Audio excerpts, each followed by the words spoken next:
Today I'm going to share a delicious crunchy seed cracker that's made with buckwheat flour, naturally gluten-free, and I'm going to add a little bit of tapioca flour just to help bind it together. So in my large bowl here I've got 1 cup of buckwheat flour. The one I've got here today is like a white light version of buckwheat flour, and into that I'm going to add 1 teaspoon of salt.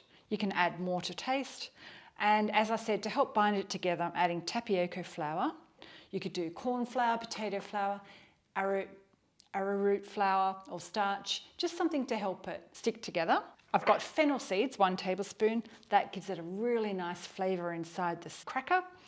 And I've got 1/4 cup or 35 grams of toasted sesame seeds. And I've got 1/4 cup of toasted sunflower seeds. Just mixing that together with the whisk. And in my jug here I've got 3/4 cup of boiling water. I just boiled my kettle and then threw it in before we started filming.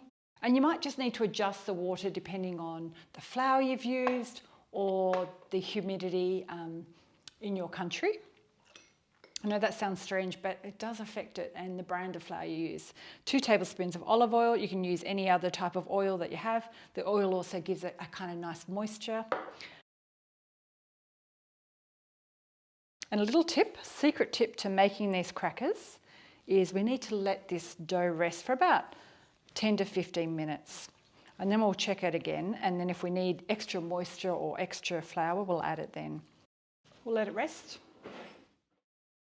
So I've rested my dough for 15 minutes and it's quite stiff now. And I'm going to divide it into 3 because I find that easier. I'll just grab a bit out of here. I've got my oven preheated at 170. I'm just flattening it out.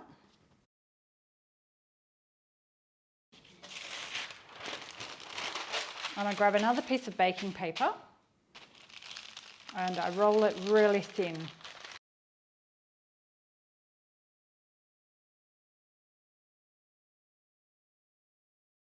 I grab my baking tray, take the top layer off. Then I grab some more like flaky salt and sprinkle it with a little bit of flaky salt. This is optional. Now I'm going to bake this in my oven, which has been preheated at 170 for 30 to 40 minutes. I'm going to keep an eye on it.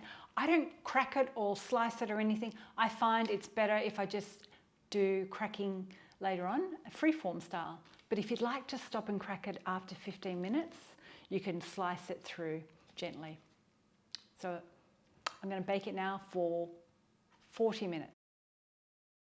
So a little tip, I've set the timer for 30 minutes and I'm going to have a look at it at the 30-minute mark, and then if I think it's ready I'll bring it out. If not, I'll keep baking it for another 10 minutes. My buckwheat seed crackers are all cooked.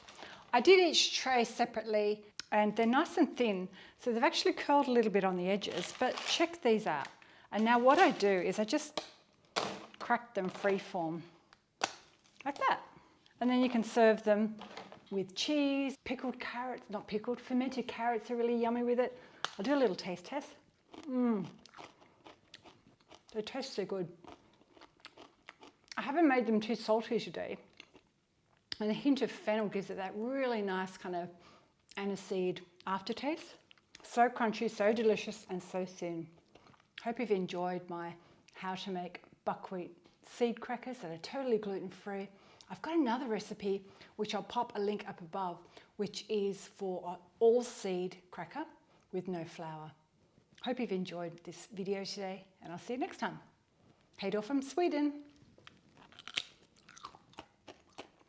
Crunchy goodness.